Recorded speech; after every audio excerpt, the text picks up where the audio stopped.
皆さんこんにちは。Speak Japanese Naturally ポッドキャストへようこそ。このポッドキャストでは中級者、上級者向けに日本語や日本文化を紹介していきます。料理をしたり、運転をしたり、何かをしながら聞いてください。シャドーイングに使う場合には音の高低、つまり音の上がり下がりにも注意してシャドーイングしてみてください。英語の字幕が見たい人は YouTube チャンネル Speak Japanese Naturally Podcast で設定から出すことができます。毎週木曜日夜7時更新です。ぜひチャンネル登録して聞いてみてください。突然ですが皆さんは旅行には一人で行きますか？それとも誰かと行きますか？実は私は一人で旅行したことがありません。行くときはいつも誰かと一緒でした。一人で旅行に行こうって思ったことがなかったんです。海外旅行もそうで、私はアメリカに2回、ベトナム2回、中国2回、韓国2回、台湾1回、それとスペインとノルウェーに1回ずつ行ったことがありますが、全部誰かと言っています。で、なんで突然こんな話をしているかというと、私2月に台湾に行く予定でした。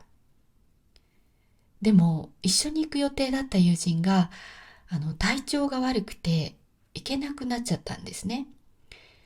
それで最初はじゃあ息子と行こうかなって思ったんですが、チケットの名義が変更できなかったんです。名義の変更というのは名前の変更ということです。飛行機のチケットって取るときに名前を入れて取るじゃないですか。で、マイルで買ってたからなのか、その名前を変更できないって言われたんです。それで私は一人で行くべきか否か、すごく悩みました。結構悩みました。で、結局行かないことにして、飛行機もホテルもキャンセルしちゃったんです。それが昨日のことです。でね、一人で旅行すら行けないなんて情けないって気もしたんですが、一人だったらやっぱり行きたくなかったのでやめることにしました。一人だと嫌な理由は、まずご飯を一人で食べるのが嫌なんです。カフェとかは一人で全然いいんですけど、ご飯は一人で食べたくないなぁと。それから何か見た時なんかに感想を誰かと言い合いたいんですよね。今の良かったねとか、面白かったねとか。でもまあそういうのも慣れだと思うので、行ってみても良かったかもしれないんですけど、嫌だなっていう気持ちの方が勝ったので、今回はキャンセルしちゃいました。で、キャンセルしたことで、私は自分のことをすっごく情けないなって思ったんですね。情けないっていうのは期待外れで残念だなって思うことですね。だから一人でね、旅行も行けないなんて弱いなみたいな感じですよね。でもね、その後考えたんです。自分が大事にしている人に私が一人で旅行に行けないなんて情けないねなんて言葉をかけるかなって。当然ですけどかけないですよね。私の大事に思っている人が友達が一緒に行けなくなって一人で行くのが嫌だからキャンセルしたって言ったとしたら、もう全然いいじゃんって、危ないよ一人じゃ、キャンセルしてよかったよって絶対言ってます。本当に危ないかどうかは関係なくね、その人の考えたことを肯定します。肯定するっていうのは、そうだね、その通りだねって同意することです。特にその人が自分のことを情けないなって思っているとしたら、そんなことないよって、情けなくなんかないよって一生懸命言うと思います。だから自分に対しても、自分が大事な人を扱うのと同じように語りかけようと思います。全然いいじゃんって、その方が安心だよ、また誰かと行けばいいじゃんって。皆さんは自分に優しくしてますか？自分に対してってどうしても、どうしてこんなことすらできないのとか思っちゃったりすることが多いと思います。でもそれじゃあ自分がかわいそうなんで、なんかね、自分が自分のことを一番いじめてるみたいじゃないですか。だから自分に優しくしていきましょうね。で、そう、あと今回キャンセルしたことを台湾で会う予定だった人に伝えたんです。そしたらその人はまずは友人の体調のことを心配してくれて、でもしまた旅行を計画したら、でもしその時ね、私が一人で台湾に行くんだとしたら、全部日程を空けて一緒に観光しますよなんて言ってくれたんですよ。その人だってね、当然忙しいと思います。それなのに、なんかね、私の一人じゃっていう気持ちをね、分かってね、そういうふうに言ってくれて、その優しさに感動しました。私もそういう優しい人になりたいなって思いました。というわけで、自分に優しく、人に優しく生きていきたいと思ったんでした。はい。ということで、昨日、今日と自分に優しく、人に優しくという大事なことを学びましたので、今からは、今日のテーマ、節分についてお話ししたいと思います。節分って皆さん聞いたことはありますか？漢字では季節の節に分けると書きます。というのも、節分は季節を分ける行事なんです。つまりですね、節分は立春の前の日です。立春っていうのは漢字では、立つ、足で立つの立つに春と書きます。で、立つも訓読み、春も訓読みで、音読みではそれぞれ立と春です。そして合わせて立春と読みます。で、立春っていうのは春になる日という意味です。なんとなく想像できますかね。春が経ったら春になるみたいな感じです。今そのなるっていう意味で立つって使わないですけどね。はい。で、立春の日付は毎年少しずれたりしますが、だいたい2月4日です。でもですね、今年はずれて2月3日です。で、日本にいる人はわかると思うんですが、2月3日って全然春じゃないですよね。2月が一番寒いので、むしろ冬って感じですよね。でも昔日本は太陰暦を使っていました。今使っているのは太陽暦ですね。で、太陰暦っていうのは月の満ち欠け、月が丸くなって満月になって、そこからまた小さくなって三日月になってみたいな、ああいうのを満ち欠けっていうんですけど、月の満ち欠けで決めるカレンダーが太陰暦です。で、太陰暦を使っていた時は今と季節がずれていて、2月は春だったんです。というか2月に春になったんです。立春に春になったんです。で、使っているカレンダーは違うのに、日付をそのまま使っているので、ズレが生まれるというわけです。で、節分というのは立春の前の日です。つまり立春の日付が決まると、その前の日が節分なので節分の日付も決まります。今年は2月3日が立春なので節分は2月2日です。ではここから節分に何をするかをお話しします。まず、神社やお寺でやるところはですね、節分の行事をします。だいたい豆とかお餅とかを巻きます。巻くというのはこう動きとしてはね、投げることなんですが、野球のピッチャーとかってボールをこうパシッって投げるじゃないですか。ああいうのではなくて、こうなんというかね、ふわっと投げるみたいな感じです。たくさん人がいるところに投げて、たくさんの人がもらえるようにするのが巻くですね。で、お寺とか神社にはだいたいこう少し高くなっているような場所があるんです。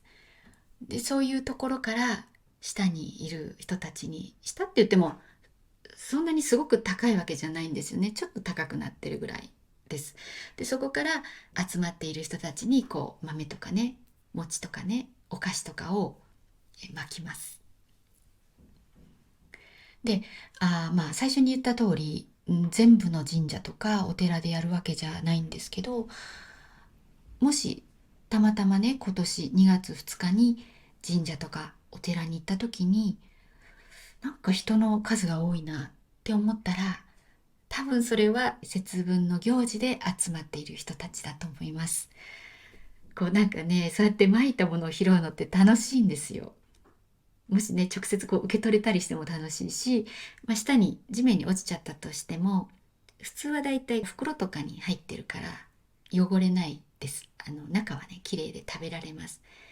だからそういうの行くと楽しいと思います。と言いながら、私は実は行ったことはないんですけど、あの去年ちょうどですね、たまたま撮影に四谷のあたりに行ったんですね。で、それがうっかりしてたんですけど、節分の日だったんです。その時、なんで今日はこんなに人が多いのかなと思ったら、あの、そう、もうすぐ豆まきするんですよって言われて、ああ、なるほどって思いました。で、その時ちょっと急いでいたんで、その後30分が待てなくて、残念ながらちょっとそこにはいられなかったんですけど、面白そうだなって思いました。やっぱり小さい子を連れたお母さんとか、あと若い中学生とか高校生が多かったような記憶があります。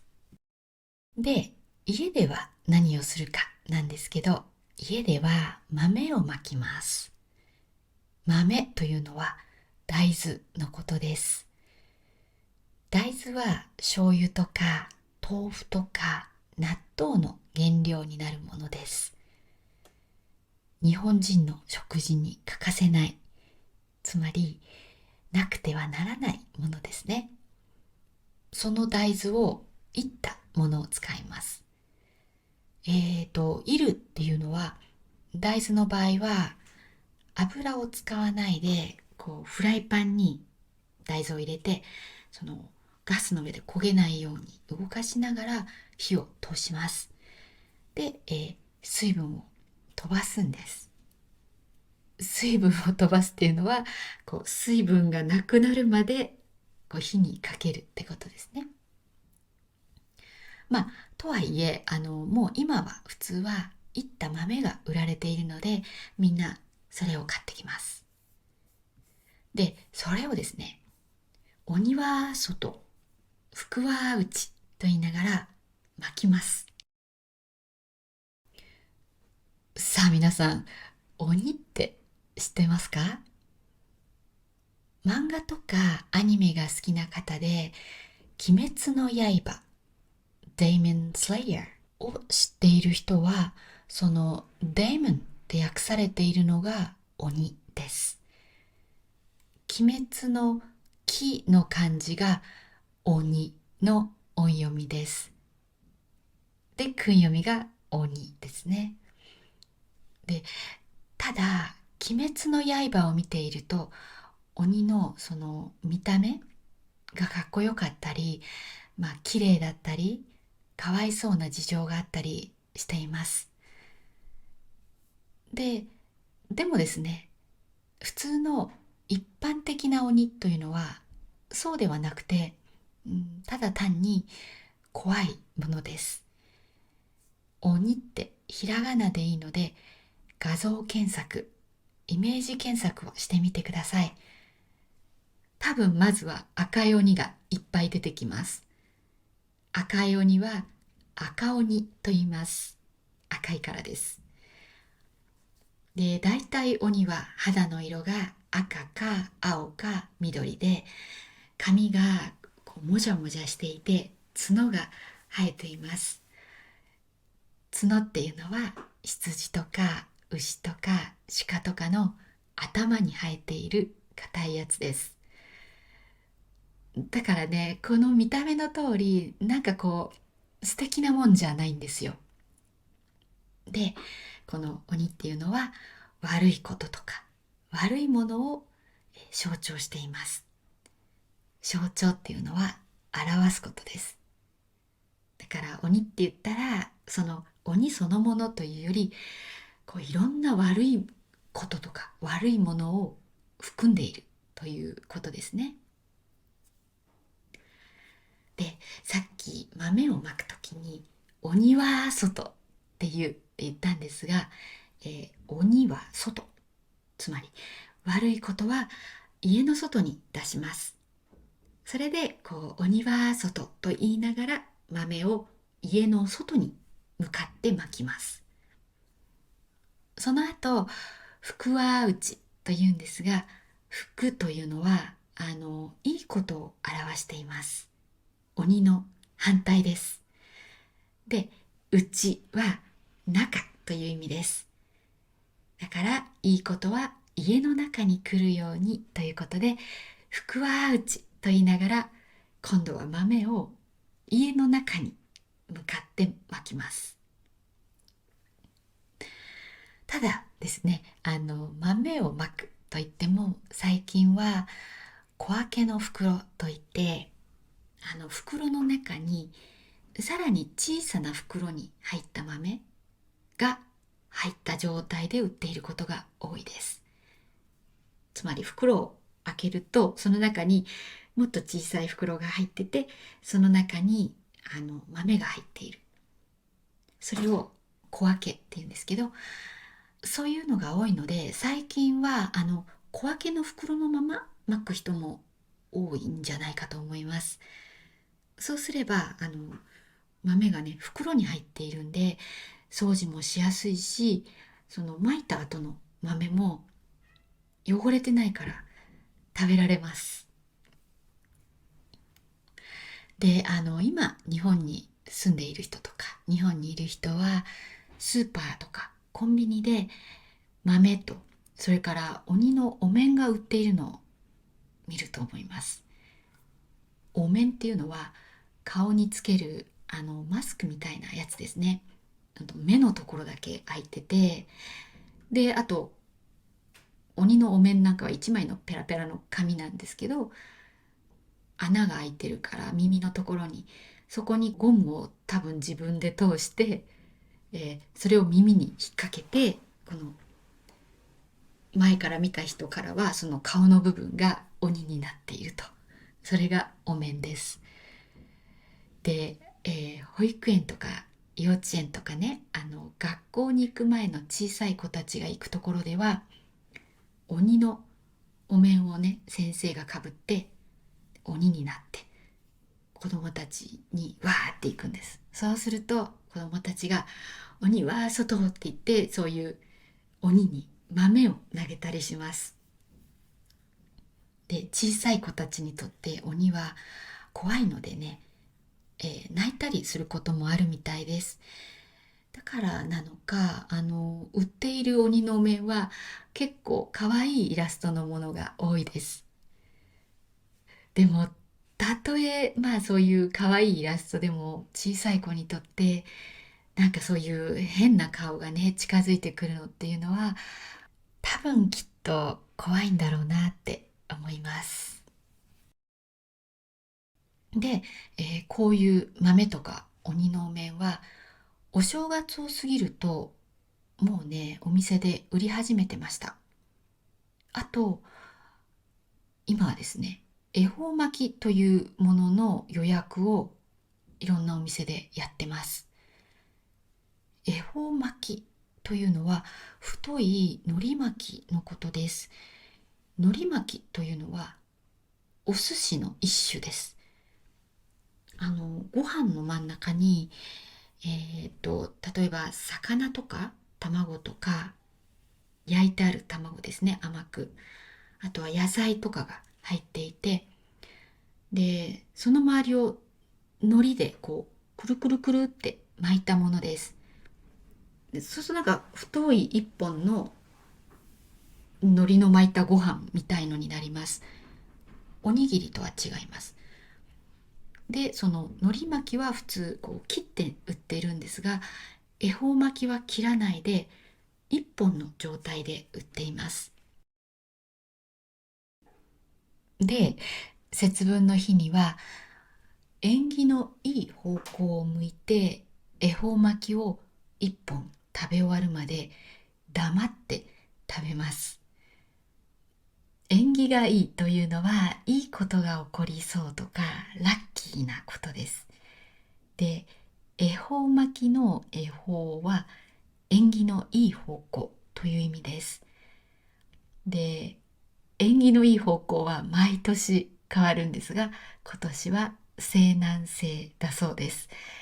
なので今年は西南西の方向を向いて一本黙って食べます。この一本が結構大きいので何分かかかるんですよね。その間こう黙って食べなきゃいけないんで、こうね、ついね笑いたくなったりしちゃうんですよ。ただその途中で何か喋っちゃったりすると願い事が叶わなくなるので、あの一生懸命ね黙って食べようとします。で、恵方巻きは買う人もいれば作る人もいると思うし、あとそもそもそういうことをしない人も結構多いんじゃないかなっていうふうに思います。というのも、私が小さい頃は恵方巻きって聞いたことがなかったんです。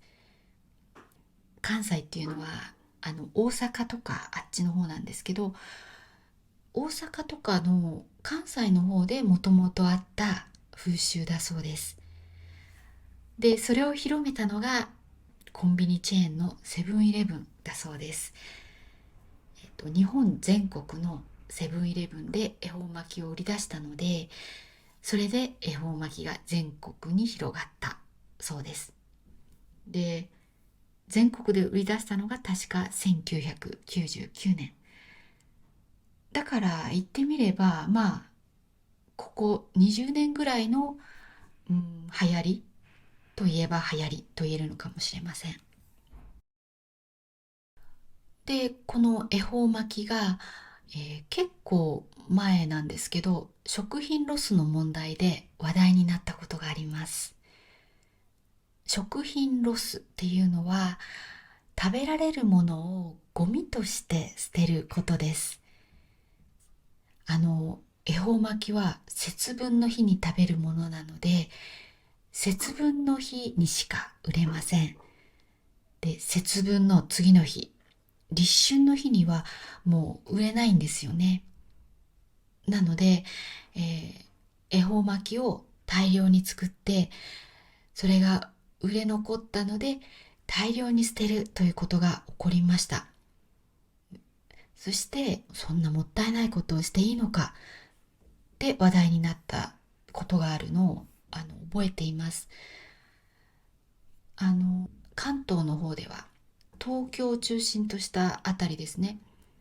そもそもそういう風習とか習慣がなかったのに、それを無理やり持ってきて売れなかったから捨てるっていうことに対する批判だったんだと思います。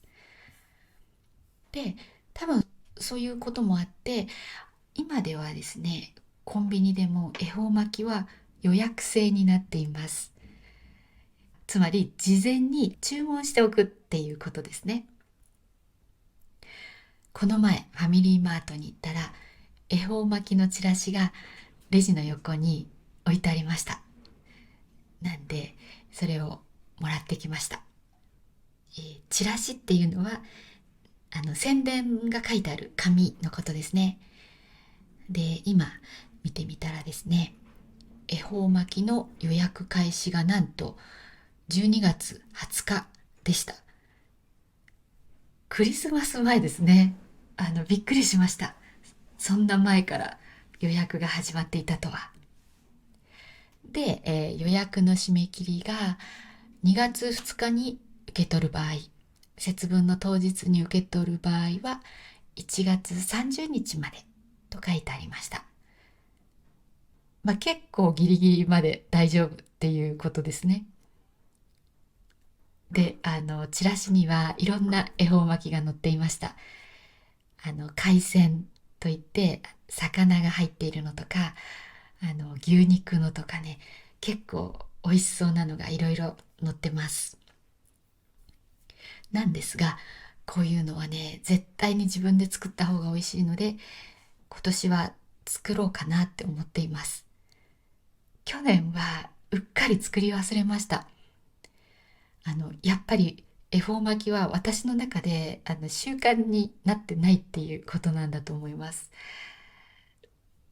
ただね、恵方巻き美味しいんですよね。入れる材料を自分で好きなものを入れると美味しくないわけがない。で、あと子供も喜ぶので、今年はね、ちょっと忘れずに作ろうと思います。あと、節分というと、最後に一つね、柊イワシというものがあります。これは鬼が家の中に入ってこないように玄関に飾るものです。柊っていうのは木の名前で、トゲトゲの葉っぱの木です。トゲトゲっていうのはこう、尖っていて先っちょが。で、刺さると痛いものです。で、イワシは魚の名前です。イワシの漢字は面白いんですよ。魚辺に弱いって書きます。辺っていうのは、大体の場合、漢字の左側にある部分ですね。必ずそうだとは限らないんですけど、一旦は漢字の左側にある部分が辺だと思ってください。で、その魚って書いて、その横に弱いって書くんですよ。それがイワシです。イワシは水から出すとすぐに死んでしまって弱いからこの漢字になったそうです。漢字は中国から来ていますが、たまにこうやって日本で作られた漢字があります。イワシはその一つです。ちなみに峠っていう字を知っていますか？辺がね、山って書いて、上と下って書くものです。山の一番高いところを峠と言います。一番高いところってちょうど上と下の間、境目じゃないですか。だからそこをこの山の上と下っていう漢字、峠で表しています。これもね、その日本で作られた漢字の一つです。